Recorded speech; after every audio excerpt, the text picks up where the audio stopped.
So you ever ask AI to write an about us and end up with something that looks like it came from a corporate textbook? Yep, that's what happens when your brand name and summary aren't locked in.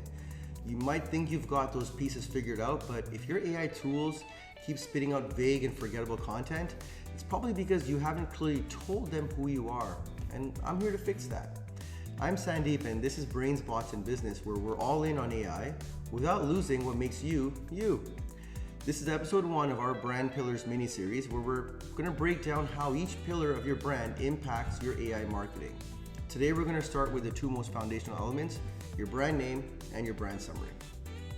So I get it, you might be thinking, come on, we've had our brand name for years, and we already have a one-liner, but here's the problem.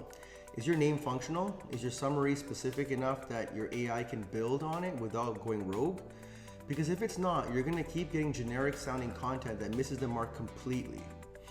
So let's start with the name. If your name is clever but doesn't communicate who you are, your AI won't know what industry you're in, what niche you serve, or how to position you in your content. So if let's say your brand name is Elevate. Is that a wellness brand, a real estate company, a coaching platform? AI has no tools unless you define it. Even worse, if your name is similar to other companies or is used in other industries, your AI might actually blend you with some competitors or someone from a completely wrong industry, and you're going to have junk. Your brand name has to be more than a label. It's the first clue AI is going to get about what it is you do. Now let's talk about your brand summary. A great brand summary should answer at least 3 things: who you are, what you do, and who you do it for.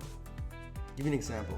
We're at Sandbox Media, a digital agency that helps mid-sized businesses implement marketing automation, CRM systems, and custom AI tools that help scale their marketing without the tech overwhelm. That is a complete brand summary. It tells your AI and your audience exactly what you offer and who it's for. Now compare that to something like, we help businesses grow with great marketing. No specifics, no context. So what do you expect to get out of AI if you're giving it that as its inspiration? Your brand summary is not just for your website, right? It's going to be the seed for everything your AI creates. We embed it into your GPT training prompts, your chatbots, your automation workflows, and content frameworks. So if your summary isn't rock solid, you're going to be training your AI with weak inputs. And that's why companies end up saying things like, this doesn't sound like us. Why is our AI writing like we sell software? Why does our chatbot sound so weird? Because you haven't clearly told it who you are and how you speak. So what happens when you skip this pillar is AI tools are going to start guessing. You may blend in with competitors. Your content may sound cookie cutter.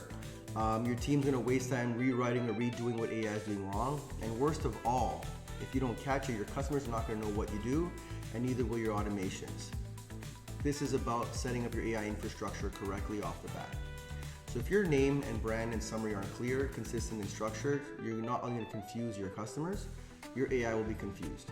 But when you do get this right, you're going to unlock some content that sounds like you wrote it, messaging that aligns with your goals, and automation that actually work. And again, it starts with defining the first 2 pillars, which are your brand name and your brand summary. The next episode, we're going to talk more about brand vision, because if you don't know where your brand is headed, neither will AI. I'm Sandeep, and this is Brains, Bots, and Business. See you at the next episode.